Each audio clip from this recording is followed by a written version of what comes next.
The conference room at Fort Harrison fell silent when Margaret Chen walked in. Not the good kind of silent. Not the respectful kind. It was the kind of silence that comes right before the whispers start. The kind that makes a person's skin prickle with awareness that they're not wanted. Margaret was 53 years old. She wore a simple gray cardigan over a white blouse. Reading glasses hung from a chain around her neck. Her black hair, streaked with silver, was pulled back in a neat bun. She carried a worn leather folder under one arm and a canvas bag over her shoulder. She looked like someone's grandmother, someone's librarian, someone who baked cookies on Sundays. She did not look like someone who belonged in a tactical briefing at one of the country's most important military installations. But she was there anyway. "Ma'am, I think you might have the wrong room," said a young sergeant near the door. His name tag read Collins. He smiled at her the way you smile at a lost tourist. "I don't," Margaret replied softly. She moved toward the table where 6 officers sat. All men, all staring at her like she just wandered in from a bingo hall. Colonel Raymond Booker sat at the head of the table. He was a thick-shouldered man with iron gray hair and a face carved from stone. He'd spent 30 years in the Army. He'd served in Desert Storm, Iraq, Afghanistan. He had 2 rows of ribbons on his chest and a reputation for not suffering fools. He looked at Margaret like she was the biggest fool he'd seen all week. "Ms. Chen," he said slowly, "this is a classified security briefing. You're a civilian contractor, a counselor. You have no clearance for this meeting." Margaret set her folder down on the table. "I have clearance," she said quietly. "I've had it for 6 months. Check your roster." A captain with blonde hair pulled back tight scrolled through a tablet. Her lips pressed into a thin line. She's listed, sir." Colonel Booker's jaw tightened. "Fine," he said. "You can stay. But you don't speak unless spoken to. This isn't a therapy session." Laughter rippled around the table, low, dismissive. The kind of laughter that doesn't need to be loud to cut. Margaret didn't react. She'd heard worse. She'd survived worse. She sat down in the only empty chair, folded her hands on the table, and waited. The briefing began. Fort Harrison was a mid-sized Army base in western Colorado, tucked between mountains and desert scrubland. It housed nearly 8,000 personnel. It was home to an intelligence unit, a training facility, and a logistics center that coordinated shipments across the western United States. For the past 2 months, something had been going wrong, small things at first. A stolen ID badge, missing access codes, a door left unlocked that should have been secured, reports that didn't add up, supplies that vanished from inventory logs. Then 3 weeks ago, it stopped being small. An encrypted hard drive containing personnel records disappeared from a locked office. Security footage showed nothing. No forced entry, no signs of break-in. 2 weeks after that, a vehicle checkpoint was bypassed. Someone had cloned an officer's RFID card. They'd driven onto the base in the middle of the night, accessed a restricted building, and left without a trace. The FBI was involved now. So was Army CID. So was everyone who wore a suit and carried a badge. But they had no leads, no suspects, no answers, just fear. "Someone is inside," said Major Paul Hendricks, the head of base security. He was a wiry man with sharp eyes and a voice like gravel. "Someone who knows our systems, who knows our routines. We've changed passwords, rotated guards, installed new cameras. Nothing's working.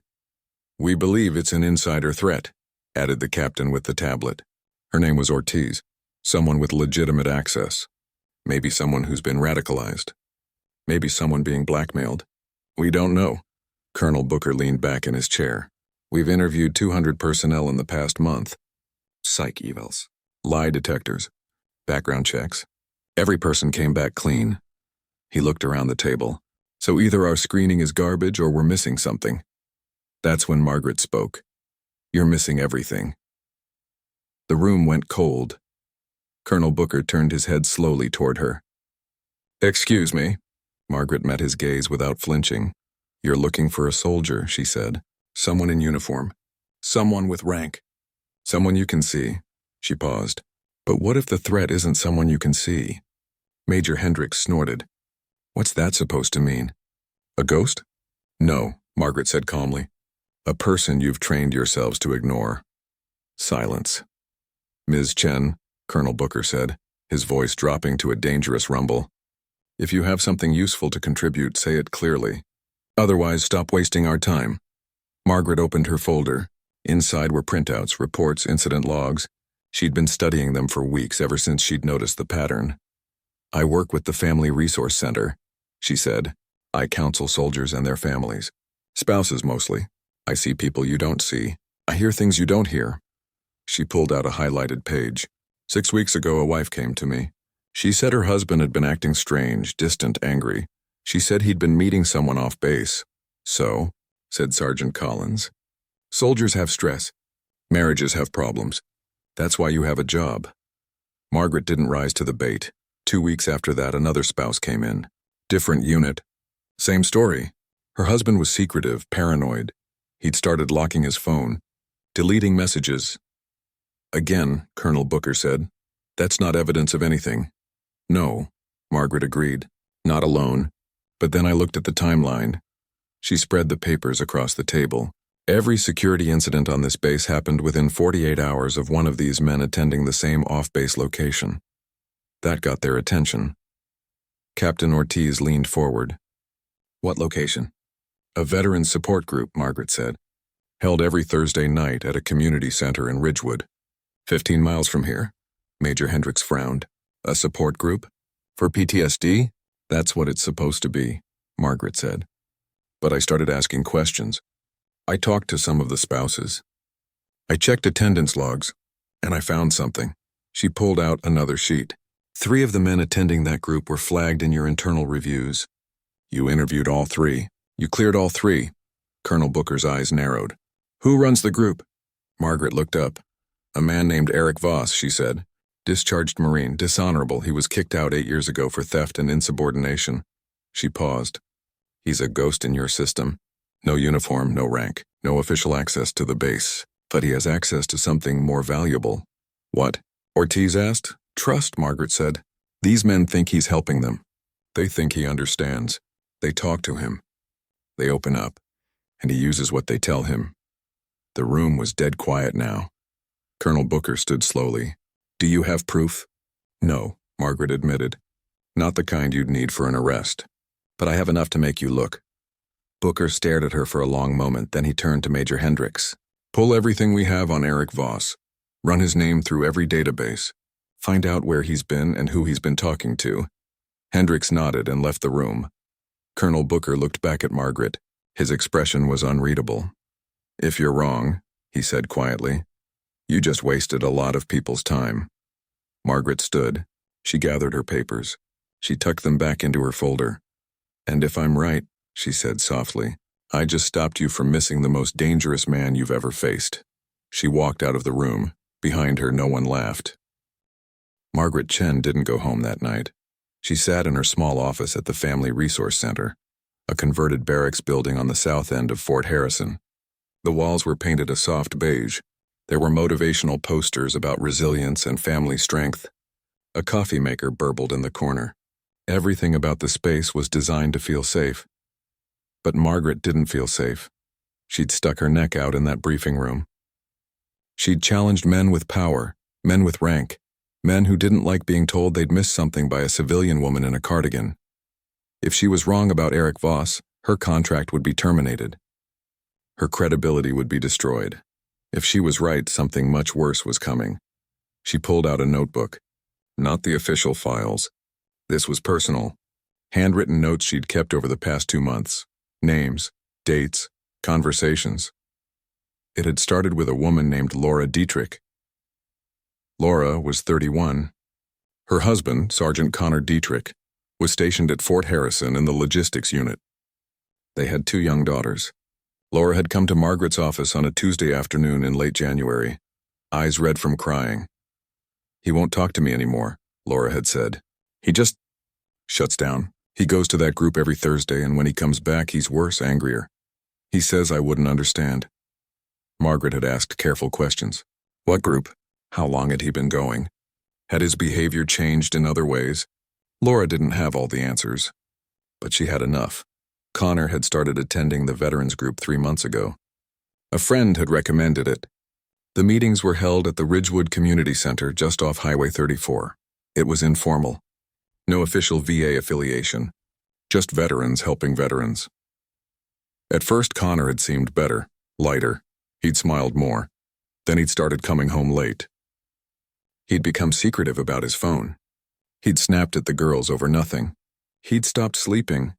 "I think he's in trouble," Laura had whispered. "I don't know what kind. But something's wrong." Margaret had written it all down. Then 2 weeks later, another spouse came in. Then another, different units, different ranks. But the same story, the same group, the same man running it. Eric Voss. Margaret had done her homework. She'd called contacts at the VA. She'd searched public records. She'd found Voss's discharge papers through a friend who owed her a favor. Voss had been a Marine corporal. He'd served one tour in Afghanistan. He'd been discharged in 2016 for theft of government property and conduct unbecoming. Not the kind of discharge you put on a resume. After that, he'd drifted. Worked construction, worked security, lived in 3 different states. Then 8 months ago, he'd settled in Ridgewood, Colorado. Population 4,000. Close enough to Fort Harrison to matter. And he'd started his group. Margaret had tried to get information from the community center. They'd been polite but unhelpful. The group was private. They didn't keep records. Voss paid cash to rent the room. She'd thought about going to base security then. But she'd had no proof. Just instinct. Just a feeling that something was wrong, so she'd waited. She'd listened. She'd gathered pieces. Until tonight. A knock on her door startled her from her thoughts. It was Captain Ortiz. The younger woman stood in the doorway, still in uniform, her expression unreadable. "May I come in?" Ortiz asked. Margaret nodded. Ortiz stepped inside and closed the door behind her. She didn't sit. She stood with her arms crossed, looking at Margaret like she was trying to solve a puzzle. "We pulled Voss's records," Ortiz said. "Everything you said checks out. Dishonorable discharge, theft, bad paper." Margaret waited. "But that doesn't make him a spy," Ortiz continued. "It doesn't make him a threat. Major Hendricks thinks you're reaching. He thinks you've got a bunch of coincidences and you're building a conspiracy out of nothing." "And what do you think?" Margaret asked quietly. Ortiz hesitated. "I think you saw something we didn't," she said. "But I also think Colonel Booker is about 10 seconds away from pulling your clearance if you can't give us something concrete." Margaret nodded slowly. "What do you need?" "Proof," Ortiz said. "Not theories. Not timelines. Proof that Voss is running an operation. Proof that he's using those men." "And how do you suggest I get that?" Ortiz looked at her for a long moment. "Go to the meeting," she said. Margaret blinked. "What?" "Thursday night. The support group. You said it yourself, Voss targets soldiers. He builds trust. He manipulates them." Ortiz leaned against the desk. "But he doesn't know you're on to him. You're a counselor. You work with military families. You could walk into that meeting and he wouldn't think twice." "You want me to go undercover?" Margaret said flatly. "I want you to observe," Ortiz corrected. "See what he's doing. How he operates. Who he talks to. Then report back." Margaret shook her head. "That's not my job. I'm not an investigator. I'm not trained for this." "No," Ortiz agreed. "But you're the only one who saw the pattern. You're the only one these spouses trusted enough to talk to." She paused. "And if something's about to happen, we're running out of time." Margaret's chest tightened. "Why do you think something's about to happen?" Ortiz pulled a folded paper from her pocket and set it on the desk. It was an intelligence report. Classified. Margaret scanned it quickly. "Chatter," Ortiz said quietly. "NSA picked it up 2 days ago. Encrypted communications referencing a target in Colorado. No specifics, no names. But the timing matches other planned attacks on military installations." Margaret's blood ran cold. "You think Voss is planning an attack on the base?" "I think someone is," Ortiz said. "And I think Voss might be the key to finding out who, when, and how." She looked Margaret in the eye. "If you're right about him, you just became the most important person in this investigation." Margaret sat back in her chair, 53 years old. A counselor, a widow, a woman who'd spent the last decade helping broken families put themselves back together. And now they wanted her to walk into the lion's den. "I'll need a wire," Margaret said. Ortiz shook her head. "Too risky. If Voss sweeps for electronics, you're blown. Just go, listen, remember everything. We'll debrief you after. And if he suspects me, then you leave," Ortiz said. You're a civilian. You have plausible deniability. You were just checking out a community resource. She straightened. But I don't think he will. You're exactly the kind of person he's trained to ignore. Margaret thought of the briefing room, the laughter, the dismissal. You're a civilian counselor. You don't belong here. She'd been underestimated her whole life. Maybe it was time to use that. When's the next meeting? Margaret asked. Thursday, Ortiz said. 7 p.m. Margaret looked at the calendar on her wall. Thursday was 2 days away. I'll be there, she said. Ortiz nodded. Thank you. She turned to leave, then paused at the door. Ms. Chen? Yes? Be careful, Ortiz said. If Voss is what you think he is, he's not just smart. He's dangerous. Margaret didn't answer. She already knew. Thursday came faster than Margaret wanted. She spent the 2 days preparing. She read everything she could find about manipulation tactics, radicalization, insider threats. She practiced her cover story until it felt natural. She was a counselor looking to understand veteran resources in the community. She wanted to learn what helped soldiers transition. She was there to observe, to support, to connect. Simple. Believable. She dressed carefully. A soft blue sweater, comfortable jeans, minimal jewelry. She left her ID badge at home. She drove her personal car, a 10-year-old Honda with a dented bumper. She looked like somebody's concerned neighbor, nobody's threat. The Ridgewood Community Center was a low brick building set back from the highway. The parking lot was half full. She saw pickup trucks, a few sedans, one motorcycle. She sat in her car for a moment, hands on the steering wheel, heart pounding. You can still leave. You can call Ortiz, tell her you can't do this. But she didn't. She thought of Laura Dietrich, of the other wives who'd sat in her office. Desperate and scared, she thought of the 8,000 people on Fort Harrison, who had no idea someone was planning to hurt them. Margaret took a breath. Then she got out of the car and walked toward the building. Inside, the meeting room was plain. Folding chairs arranged in a circle, fluorescent lights, a table with coffee and store-bought cookies. 15 men sat in the chairs, some in their 20s, some older. A few wore veteran ball caps. Most looked tired, and at the front of the circle, standing with a warm smile and an open posture, was Eric Voss. He was younger than Margaret expected, maybe 40, fit, clean-cut. He wore jeans and a flannel shirt. He looked like a coach, a mentor, a friend. He looked trustworthy. That's what made him terrifying. Voss's eyes flicked to Margaret as she entered. Welcome, he said warmly. First time? Margaret nodded. I hope that's okay. I'm a counselor at the Family Resource Center on base. I wanted to learn more about community support for veterans. Voss's smile widened. Always room for one more, he said. Grab a seat. We're just getting started. Margaret sat, and the meeting began. Eric Voss had a gift. Margaret saw it within the first 10 minutes. He didn't talk down to the men. He didn't lecture. He didn't offer cheap platitudes about healing or moving forward. Instead, he listened. He moved around the circle slowly, making eye contact with each person.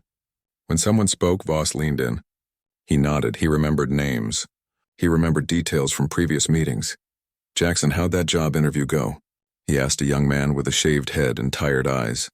Jackson shrugged. Didn't get it. They said I was overqualified.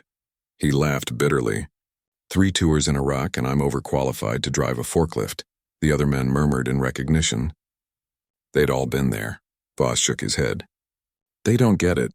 Civilians don't understand what you've sacrificed, what you've seen. He paused.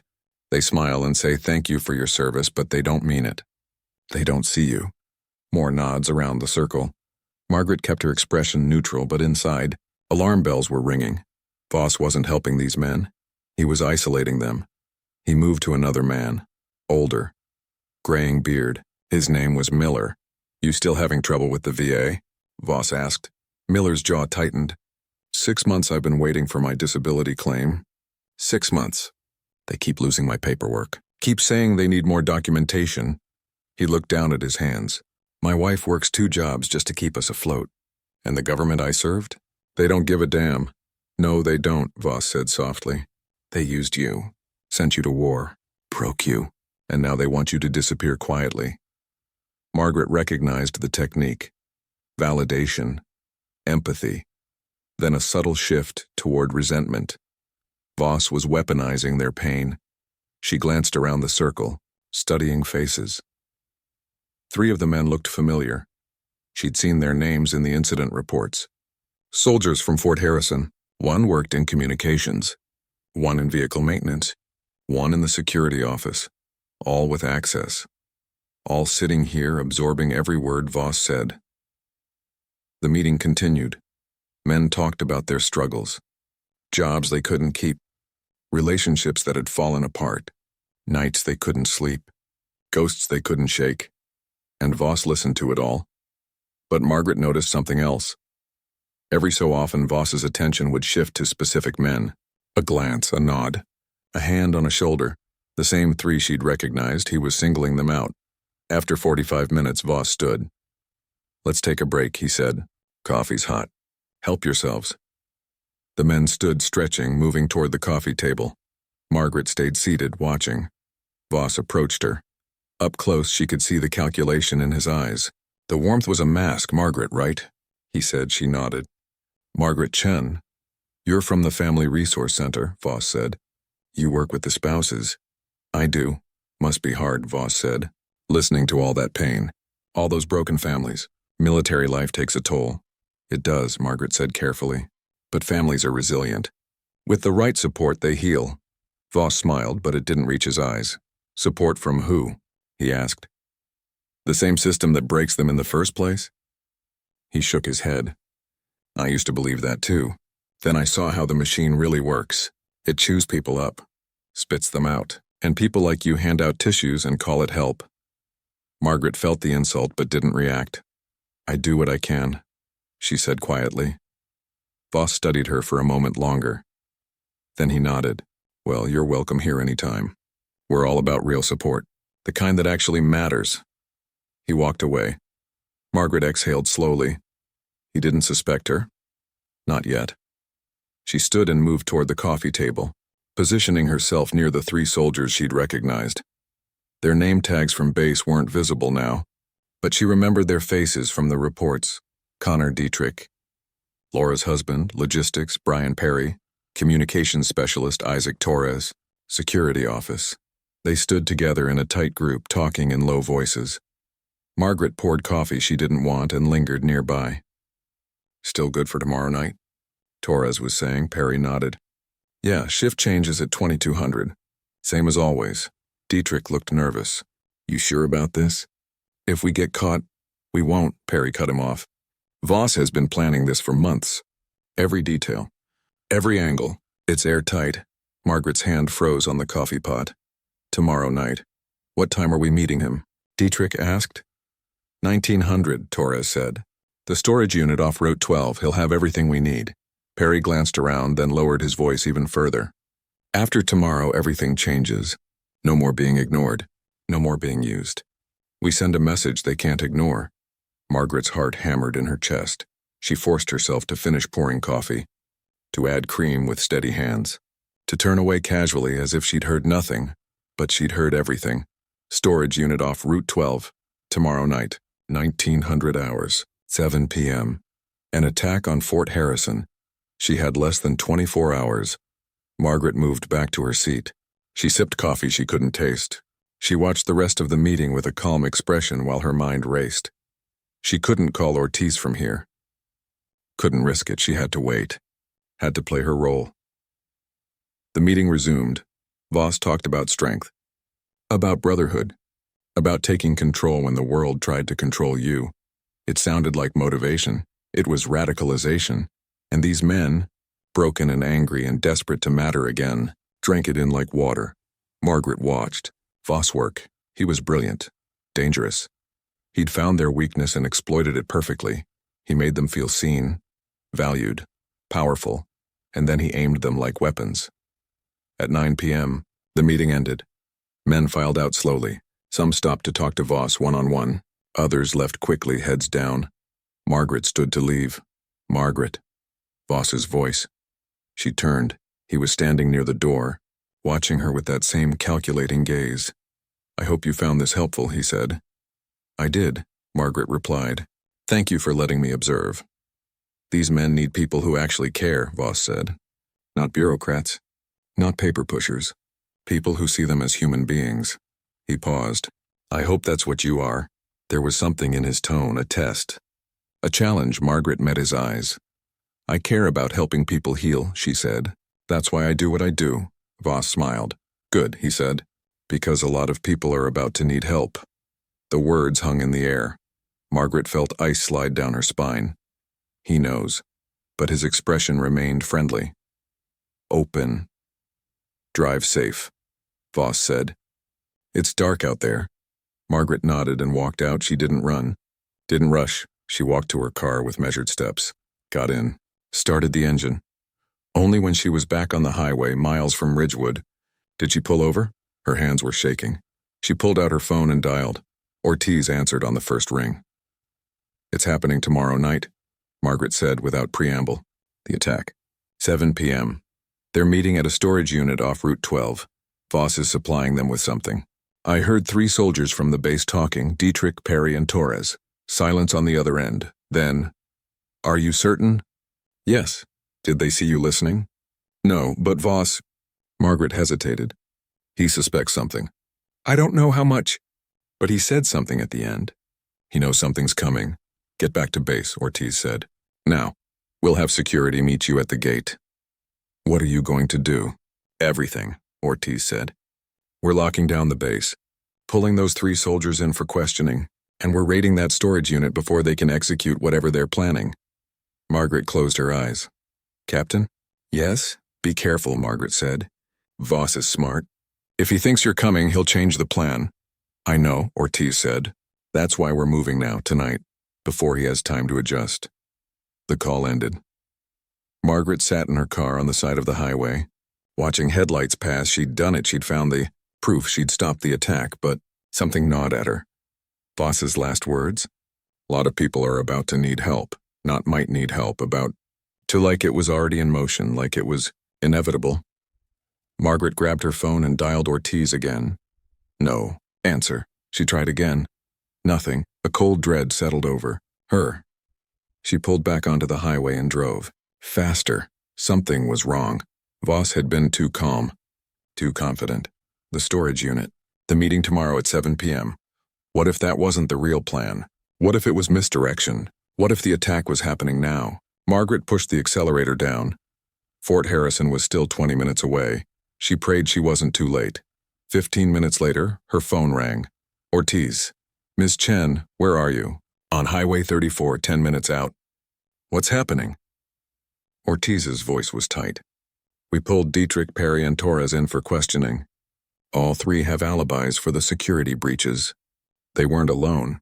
They couldn't have done it. She paused. We've been tracking the wrong people. Margaret's chest constricted. Then who? Voss isn't using soldiers, Ortiz interrupted. He's using their access. Their keycards. Their passwords. Their credentials. He befriends them, gains their trust, and gets what he needs without them even knowing. Then the meeting tomorrow is a decoy, Ortiz finished. He fed your cover story. He knew you were watching. Margaret's blood turned to ice. Where is he now? We don't know, Ortiz said. But 20 minutes ago, a perimeter sensor was triggered on the east side of the base, near the munitions depot. Oh God, he's already inside, Margaret whispered. We're evacuating the depot now, Ortiz said. But Miss Chen, if he's got access to explosives, the line went dead. Not disconnected. Dead. Margaret looked at her phone. No signal. He'd cut communications. She pressed harder on the gas. 5 minutes later, she saw the glow on the horizon. Orange. Flickering. Fire. Margaret. Chen drove through the main gate of Fort Harrison at 9:47 p.m. The guard barely glanced at her ID. He was talking urgently into a radio, his face pale. Behind him, she could see soldiers running, vehicles speeding toward the east side of the base, toward the fire. She drove past the checkpoint, but she didn't follow the others. She'd spent 6 months on this base. She knew the layout. She knew the routines, and she knew Eric Voss. Everyone was racing toward the munitions depot, toward the flames, toward the obvious threat, but Voss didn't do. Obvious, the fire was a diversion. Margaret turned west, toward the communications building. It was a low concrete structure near the center of the base. Servers, satellite uplinks, radio systems, everything that kept Fort Harrison connected to the outside world. If Voss wanted to do maximum damage, he wouldn't blow up a building. He'd blind them first. Margaret parked outside the communications building. The lot was empty. Everyone had been pulled to the emergency on the east side. She got out of her car. No uniform, no weapon, no backup. Just a 53-year-old woman in a blue sweater. The building's entrance was locked, but the keypad was smashed. Someone had forced it. Margaret's pulse hammered. She pushed the door open. Inside, the lights were on. The hallway was empty. She could hear the hum of servers from deeper in the building. She moved forward quietly. At the end of the hall was the main server room. The door was ajar. Margaret approached slowly. Through the gap, she could see him. Eric Voss stood in front of a terminal, fingers flying across the keyboard. He'd removed a panel from one of the server racks. Wires hung loose. A small device was attached to the exposed circuits, something with a timer display. Margaret's breath caught. He was planting a virus. Or a kill switch, something that would take the entire base's communications offline. While everyone was distracted by the fire, she could run, find help, sound an alarm, but there was no time. The timer on the device read 3 minutes. Margaret stepped into the room. "Hello, Eric." Voss spun, his hand moving to his waistband. He had a gun. Of course he did. But when he saw Margaret, his expression shifted from alarm to confusion. "Ms. Chen?" He lowered the gun slightly. "What are you doing here?" "Stopping you," Margaret said quietly. Voss stared at her for a moment, then he laughed. "You?" He shook his head. "You're a counselor. You're nobody." "I know," Margaret said. "That's why you didn't see me coming." Voss's smile faded. His hand tightened on the gun. "You should have stayed in your office," he said. "Handed out your tissues. Stayed out of the way." "I tried," Margaret said. "But then I met the wives. The families. The people you've been using?" "Using." Voss's voice hardened. "I've been helping them, giving them purpose, showing them the truth about a system that chewed them up and threw them away." "You've been manipulating them," Margaret said, "making them angry, making them desperate, turning their pain into a weapon." Voss raised the gun, pointing it directly at her chest. "Doesn't matter now," he said. "In 2 minutes, this base loses all communications. No calls in, no calls out, no alerts. And when the real explosives go off in the fuel depot, they won't be able to warn anyone. Thousands of gallons of aviation fuel, right next to base housing." He smiled coldly. "Families, Miss Chen, just like the ones you care so much about." Margaret's blood turned to ice. The fire at the munitions depot was a diversion. This was a diversion. The real target was the fuel depot. "Those soldiers you used," Margaret said. "Dietrich, Perry, Torres. They have no idea what you're really doing, do they? They think they're making a statement. They don't know you're planning to kill families." "They'll know when it matters," Voss said. "When the world is watching." "Why?" Margaret asked. "Why do this?" Voss's expression twisted. "Because they need to understand," he said. "They need to feel what we felt. The betrayal. The abandonment. The system broke me. It broke thousands of us. And nobody cared." His finger moved to the trigger. "Now they'll care." Margaret took a breath. She had no weapon, no way to overpower him. But she had one thing Voss didn't expect. She understood him. "You're right," Margaret said softly. Voss blinked. "What?" "You're right," Margaret repeated. "The system failed you. It failed those men in your group. It fails people every single day." Voss's hand wavered slightly. "Don't," he said. "Don't try to talk me down. I'm not one of your broken soldiers." "No," Margaret agreed. "You're worse. Because you know better. You know exactly what pain feels like. And you're choosing to inflict it on innocent people anyway. They're not innocent." "The children are," Margaret interrupted. Her voice was steady, calm. "The 5-year-old sleeping in base housing right now. The baby in the nursery. The grandmother visiting her son for the weekend." She took a step closer. "You want the system to feel pain? Those people aren't the system. They're victims of it. Just like you." Voss's jaw clenched. "Move away from the terminal," he said. "Now." Margaret didn't move. "Shoot me if you have to," she said. But it won't change the truth. You're not fighting the system. You're becoming exactly what it made you, a weapon pointed at the innocent. Shut up.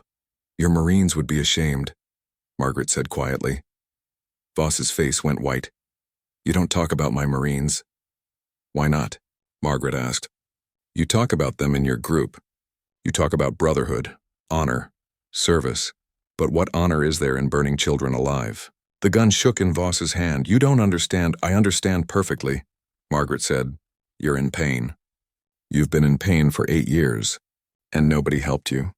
Nobody saw you. So you decided to make them see you the only way you knew how. Tears were forming in Voss's eyes now. The gun lowered an inch. Margaret kept talking. But this isn't the way, she said. You know it isn't.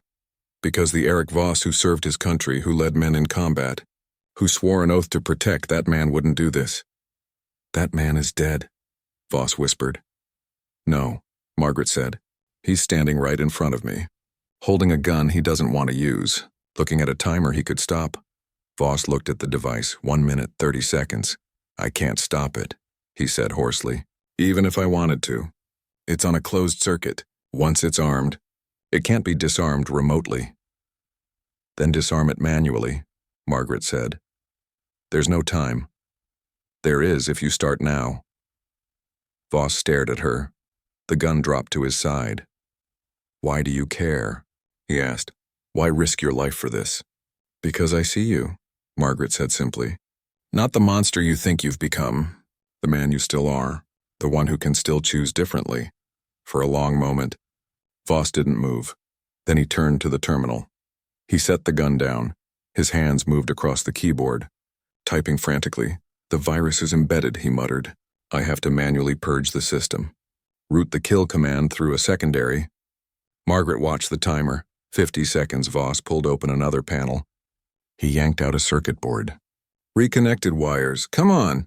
Come on. 30 seconds. His fingers flew. Margaret held her breath. 20 seconds. Almost. There. 10 seconds. Voss ripped the device free from the server. The timer stopped at 0.44 seconds. The room fell silent except for the hum of the servers. Voss sank to his knees, the device falling from his hands. Margaret exhaled slowly. Behind her, the door burst open. Captain Ortiz entered with 4 armed MPs, weapons raised. Freeze. Hands up. Voss didn't resist. He raised his hands, staring at the floor. The MPs moved in, pulling him to his feet, securing his hands behind his back. Ortiz looked at Margaret, eyes wide. Ms. Chen, are you hurt? No, Margaret said quietly. Ortiz glanced at the disabled device on the floor, then at Voss. Did he? He disarmed it, Margaret said. He stopped it. Ortiz's radio crackled. Captain Ortiz, this is Depot Command. Fire is contained. No casualties. Repeat, no casualties. Another voice. Fuel depot secure. No explosives found. Repeat, no explosive devices located. Ortiz looked confused. Margaret turned to Voss. There were no explosives at the fuel depot, were there? She said softly. Voss met her eyes. He shook his head. Just the communications virus, he whispered. I wanted to scare them. Make them feel helpless. But I couldn't. His voice broke. I couldn't go through with it.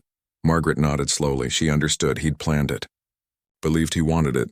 But when the moment came, the man he'd been couldn't let the man he'd become cross that final line. The MPs led Voss away. Ortiz stared at Margaret. How did you know? She asked. How did you know to come here? Because I listened to him, Margaret said. Really listened. Underneath the anger, underneath the manipulation, he was asking for help. He just didn't know how. Ortiz shook her head in disbelief. You stopped an attack on a military base, she said. Without a weapon. Without backup, without... She gestured at Margaret's sweater. Without even a uniform. Margaret smiled faintly. I had something better, she said. What? I had the one thing he'd forgotten anyone could give him, Margaret said quietly. I saw him as human. 3 weeks later, Margaret sat in Colonel Booker's office. The same office where she'd been dismissed, mocked, told to stay quiet. Booker sat across from her, his expression unreadable. The FBI finished their investigation, he said. Eric Voss has been charged with attempted sabotage, unlawful entry, and a dozen other counts. He's cooperating, giving names of others he was in contact with online, extremist groups that were feeding him instructions. Margaret nodded. The 3 soldiers, Dietrich, Perry, Torres, they're being processed out. Booker continued. They didn't know the full scope of his plan, but they gave him access. They're culpable. Are their families being taken care of? Margaret asked. Booker's expression softened slightly. Yes, he said. Because you made sure of it. Silence settled between them. Then Booker stood. He reached into his desk and pulled out a certificate, official, embossed. The Department of the Army doesn't give medals to civilian contractors, he said. But they do give commendations. He handed it to her.